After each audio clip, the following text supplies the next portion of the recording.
A paz do Senhor a todos os nossos irmãos, alunos da nossa querida Escola Bíblica Dominical. Somos a Assembleia de Deus em Barcarena, Departamento de Ensino e Educação Cristã, a EBD abençoando você. Estamos diretamente da Assembleia de Deus em Barcarena e a partir de agora nós estaremos estudando mais uma lição bíblica, a lição bíblica de adultos desse segundo trimestre do ano de 2020, cujo comentarista é pastor Douglas Batista. E a nossa lição de adultos desse segundo trimestre traz o seguinte título: A Igreja Eleita, redimida pelo sangue de Cristo, selada pelo Espírito Santo da promessa.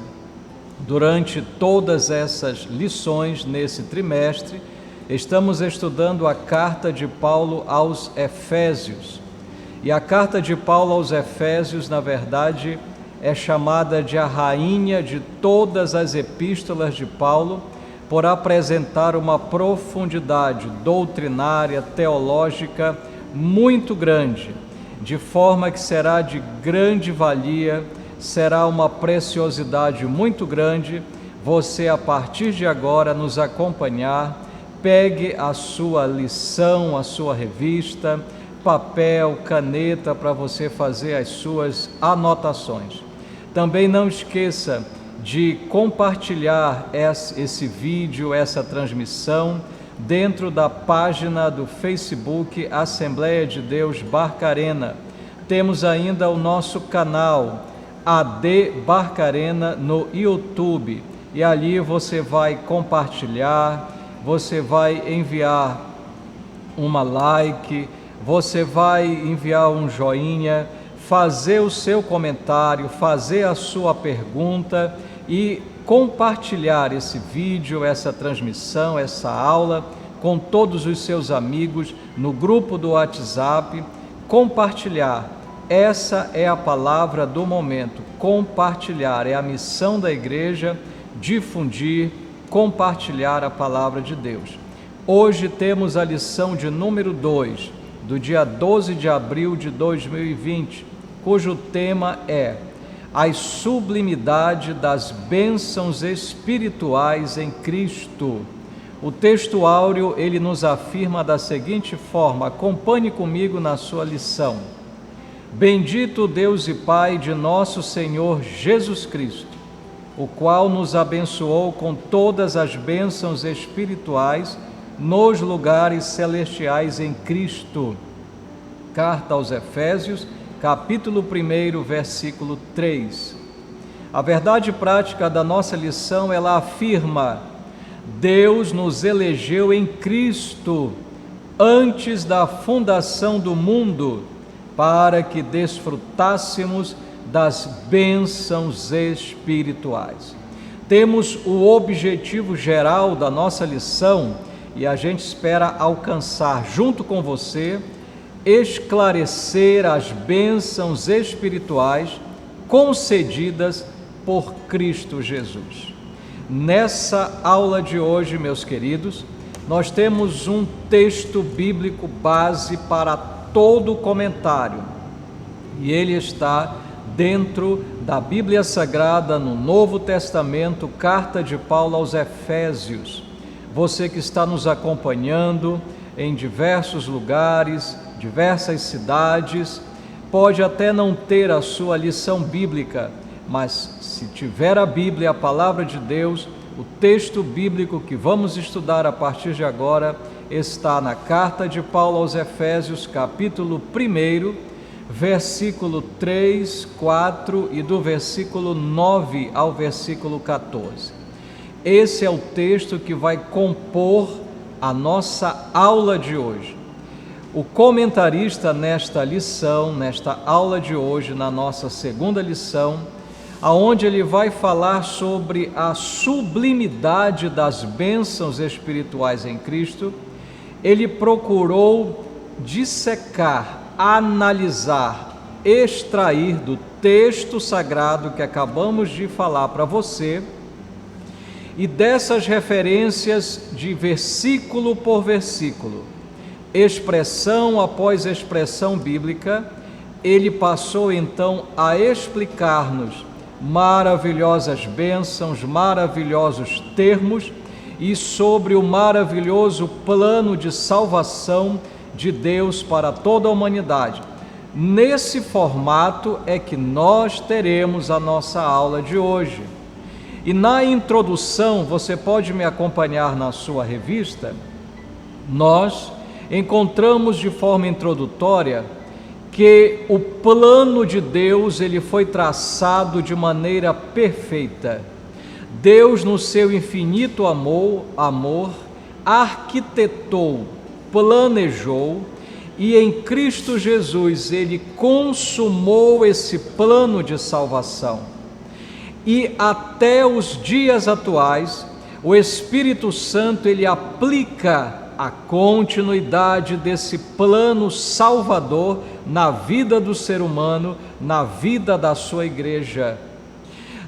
Ao entender esse plano de Deus que foi projetado, executado e que ele é uma continuidade na vida do ser humano, o apóstolo Paulo, após compreender essa profundidade, ele é tomado por uma gratidão e por um sentimento de adoração a Deus, e ele passa a escrever aquela carta.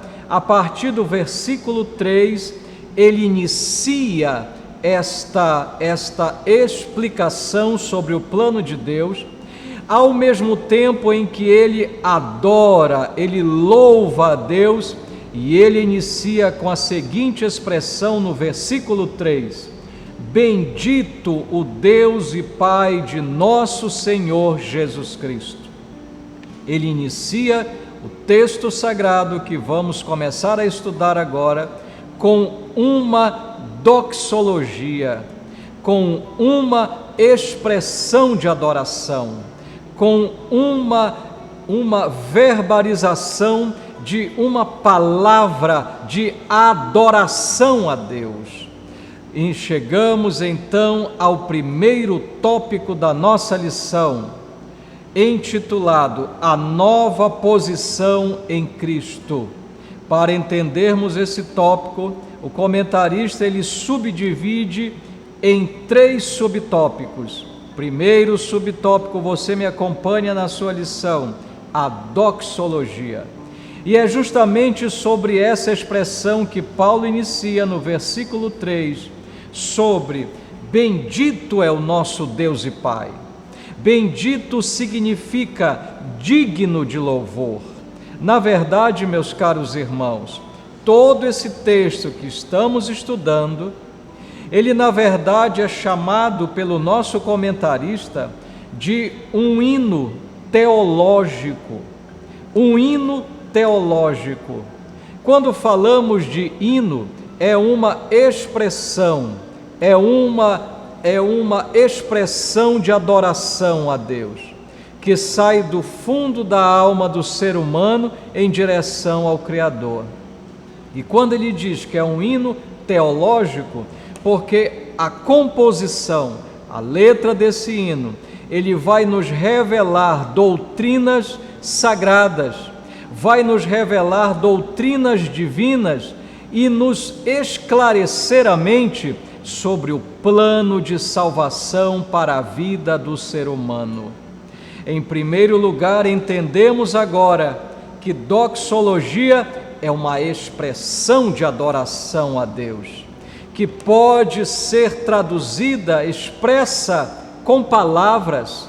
Todas as vezes que você diz, louvado seja Deus, bendito seja Deus, glória a Deus, aleluia, você está executando uma doxologia. Todas as vezes que você canta, que você transmite hinos de adoração que trazem letras que enaltecem o nosso Deus, você está praticando a doxologia. Mas a doxologia, pelo que entendemos nessa aula, ela só tem valor se estiver dentro de um sentimento de verdadeiro adorador. Jesus, ensinando a mulher samaritana, disse: mulher, o Pai, Ele procura os verdadeiros adoradores. E os verdadeiros adoradores são aqueles que adoram o Pai em espírito e em verdade. A verdadeira adoração, ela é construída a partir de um sentimento profundo de gratidão a Deus, de reconhecimento da sua grandeza, da sua soberania, do seu amor, do seu poder. Paulo é tomado por esse sentimento de adoração quando entende o plano salvador para a vida do homem. Eu pergunto a você agora, meu irmão, você entende o que é ter uma nova vida em Cristo? Você entende o que é estar dentro de um plano salvador que Deus traçou na sua eternidade? Você entende que você é a igreja comprada, redimida pelo precioso sangue de Cristo? Se você entende isso, você precisa sentir o sentimento de verdadeiro adorador e a cada dia agradecer, exaltecer o nome do nosso Deus. Chegamos então ao subtópico de número 2, as bênçãos espirituais. O tema da lição diz: a sublimidade das bênçãos espirituais em Cristo. Estamos falando de bênçãos espirituais. Não estamos falando de bênçãos naturais nem materiais, mas bênçãos espirituais. Pelo que aprendemos na Bíblia Sagrada, e o Senhor nosso Deus, Ele não muda, o seu caráter é único, imutável e invariável. O ser humano, sim, pode até mudar, pode até mudar o seu modo de agir, sofrer uma transformação, alguma metamorfose social na sua vida, mas o nosso Deus não. E desde o Antigo Testamento, quando Deus se revela para a nação de Israel, Deus sempre asseverava, afirmava para eles a seguinte verdade: se vocês me obedecerem, vocês serão abençoados. Se vocês cumprirem a minha lei, não faltará bem nenhum sobre a vida de vocês. Ora, entendemos o seguinte princípio, que a obediência, ela gera bênção. Obedecer a Deus vai gerar bênção sobre a sua vida. Estou falando de bênçãos materiais e espirituais. Mas Jesus, ele traz para nós o seguinte ensino em Mateus 6,31: não andeis ansiosos, não andeis preocupados quanto ao que haveis de comer, de beber e de vestir. Não se preocupem com o dia de amanhã. Ele ainda ensina no Evangelho de Lucas que nós não podemos temer, porque como um pequenino rebanho, o nosso Pai, Ele tem cuidado de nós. Ora, Jesus afirma isso a respeito de bênçãos materiais. Agora deixa eu te ensinar o seguinte: bênçãos materiais, elas vêm em segundo plano, porque Jesus afirmou para nós: buscai em primeiro lugar o reino de Deus. Em primeiro lugar, na sua vida, igreja, irmãos, caros amigos, deverá vir as bênçãos espirituais em Cristo. Em primeiro lugar, deve vir sobre as nossas vidas as bênçãos espirituais. Bênçãos materiais, não podemos viver em decorrência delas. Um carro, uma casa, uma propriedade, o pior pecador da face da terra pode adquirir isso através do seu trabalho, do seu esforço, mas o pior pecador da face da terra Por mais que ele consiga bilhões em suas contas bancárias, ele jamais receberá as bênçãos espirituais se não estiver dentro do plano de salvação.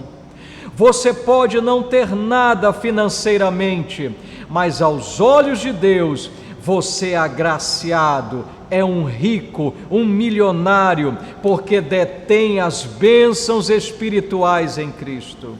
Afinal, o que serão as bênçãos espirituais? E a lição, ela mostra para nós. Eu quero te falar algumas que o plano de salvação vem trazer até nós, essas bênçãos espirituais. Primeiro, as bênçãos espirituais em Cristo recebemos quando nós somos santos e irrepreensíveis. Segundo, somos predestinados para sermos filhos de Deus. Que bênção! A bênção espiritual ainda nos leva a ser agradáveis a Deus. E ainda, as bênçãos espirituais em Cristo traz a redenção sobre nós, traz a remissão dos nossos pecados, traz a revelação da sua palavra. A bênção espiritual em Cristo ainda nos cela com o Espírito Santo e ainda garante a validade da promessa de Deus sobre nós, quando diz que o Espírito Santo está em nós como uma bênção espiritual em Cristo para garantir como um penhor para a vida eterna. Essas são uma dentre as maravilhosas, incontáveis e maravilhosas bênçãos espirituais que recebemos de Deus quando estamos em Cristo. O subtópico número 3 ainda diz: a nova condição. Preste muita atenção que dentro deste subtópico, o comentarista baseia-se nos versículos 3 e 4. No versículo 3, ele se baseia na expressão bíblica em Cristo. E ainda sobre regiões celestiais, lugares celestiais em Cristo, expressões usadas pelo apóstolo Paulo na sua carta aos Efésios. E ele usa por diversas formas, porque as bênçãos espirituais elas virão sobre a nossa vida. Agora preste atenção numa coisa. O apóstolo Paulo, nesse exato momento de sua vida, está falando de bênçãos espirituais. E quando ele escreve a carta aos Efésios, ele não estava gozando de liberdade, ele não estava gozando de privilégios humanos, de riquezas, de bênçãos materiais e nem de conforto. Paulo era um dos grandes eruditos da sua época, um poliglota, um baluarte do cristianismo, um homem detentor de conhecimentos sobre a religião judaica e agora formava conhecimentos sobre o cristianismo. Um homem muito inteligente, sábio, e a Bíblia pode nos dizer, testemunhar, que a terra não era digna de um homem como esse. Mas financeiramente, Paulo não tinha recursos, não tinha bens, conforto ou privilégio, mas ele era abençoado espiritualmente, como nenhum outro homem de sua época, meus irmãos. Essas bênçãos espirituais, elas vêm de algum lugar sobre nós, elas não vêm do ambiente físico, elas vêm das regiões celestiais, dos lugares celestiais e são derramadas na vida da igreja. Lugares celestiais nada mais são do que o mundo espiritual. E estar em Cristo é adquirir uma nova posição, é sair da posição de pecador, é sair da lama, arrepender-se e ser colocado numa posição elevada, estar em Cristo e entrar no reino de Deus e começar a gozar de bênçãos no mundo espiritual que antes, no pecado, nós não conseguiríamos alcançar. Chegamos ao tópico número 2, uma vida cristocêntrica neste mundo. Preste atenção que agora, no subtópico 1, a revelação do mistério, o comentarista se volta para o versículo de número 9 do capítulo 1 de Efésios. E ele utiliza duas expressões que ele passa a explicar para nós nesse trecho do comentário. Primeira expressão, mistério. Mistério era uma palavra muito utilizada na época de Paulo e normalmente, no sentido comum, significava um conhecimento retido, um conhecimento reservado, colocado atrás de uma cortina. E ao retirar-se aquela cortina, o conhecimento vinha à tona. Chamava-se então a expressão grega revelar, do latim revelare. Mas no sentido bíblico, mistério significa verdade revelada. E quando Paulo fala de mistério para a igreja, para nós, está falando da grande verdade revelada, o plano de salvação traçado por Deus na eternidade, e que agora, através de sua soberana vontade, Ele traz à tona, Ele revela essa verdade a todo aquele que crê. Segunda expressão destacada, a palavra beneplácito. Dentro desse texto bíblico que lemos, há por duas vezes, Paulo utiliza essa palavra quando se refere à ação divina de revelar o plano de salvação.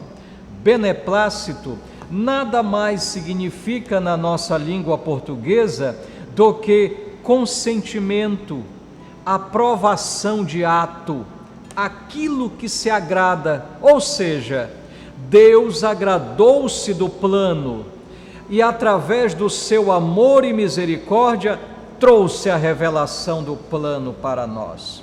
Subtópico número 2, versículo 10 do capítulo 1, temos a expressão a plenitude dos tempos. O nosso Deus, Ele revelou esse plano, mas esse plano só é conhecido através de Jesus Cristo. Cristo é o centro do plano de salvação. Cristo está no centro da atuação de Deus desde a criação do universo. Ao formar todas as coisas, ao dar início ao universo, Cristo estava no centro da criação. Cristo está no centro da restauração de todas as coisas. Cristo está no centro do plano de salvação. Cristo está no centro da atuação de Deus em toda a sua revelação para o ser humano. Não há como o ser humano compreender o plano de Deus se não for por intermédio de Jesus Cristo. Cristo está no centro. E houve um momento, a plenitude dos tempos. Plenitude significa algo completo, cheio. Este termo está se referindo a um futuro, está se referindo a um momento que virá, aonde Deus, por intermédio de Cristo, restaurará todas as coisas de forma plena, cheia, completa. E Ele restaurará as coisas dessa terra e as coisas do céu, as coisas físicas e espirituais, todas através de Cristo. Subtópico número 3. Aliás, antes de entrarmos no subtópico 3, eu preciso falar para você. eu preciso falar para você que a plenitude dos tempos, ela ocorrerá durante uma dispensação. Nós entendemos erradamente a palavra dispensação. Dispensação não se refere a uma época, a um período de tempo, absolutamente. Dispensação significa administração, significa um modo de procedimento, significa um arranjo divino. Ou seja, na plenitude dos tempos, Deus, ele vai agir, proceder conforme só Ele sabe fazer, por intermédio de Cristo, para restaurar todas as coisas. Subtópico de número 3, para louvor da sua glória. E essa expressão nós encontramos 3 vezes dentro do texto bíblico em estudo. Versículo 6, para louvor e glória da sua graça. Versículo 12, somos para louvor da sua glória. E versículo 14, em louvor da sua glória. A igreja é formada para a adoração a Deus pelo plano de salvação. Para encerrar, temos o tópico número 3, o Espírito Santo, penhor da nossa herança. Dentro deste tópico temos 2 subtópicos, aonde Paulo refere-se à figura do Espírito Santo, no subtópico 1 como selo e no subtópico 2 como penhor. Selo era a marca que garantia a propriedade de um bem. Quando alguém assumia a propriedade de algo, ele marcava com a sua inicial, com o seu símbolo, com o seu selo. Nós recebemos o Espírito Santo, a igreja em Cristo recebe o Espírito Santo, é a marca de Deus na sua vida como garantia da sua salvação. Para encerrar, o Espírito Santo é o penhor, do grego arrabon, que significa depósito, penhor, garantia, arrabon, palavra fenícia introduzida na língua grega, que significa o simples fato: eu quero uma mercadoria, eu dou um valor inicial por ela. Quando, para garantir que ela será minha dentro de algum tempo, para garantir que eu vou resgatá-la, Deus encheu-nos com a presença do seu Espírito Santo, como esse penhor, essa garantia de que nós entraremos pela vida eterna. Então, através do Espírito Santo, nós podemos agora sentir um pouco como garantia de que entraremos pela vida eterna. Que Deus abençoe a sua vida, que Deus abençoe a sua igreja, em nome de Jesus.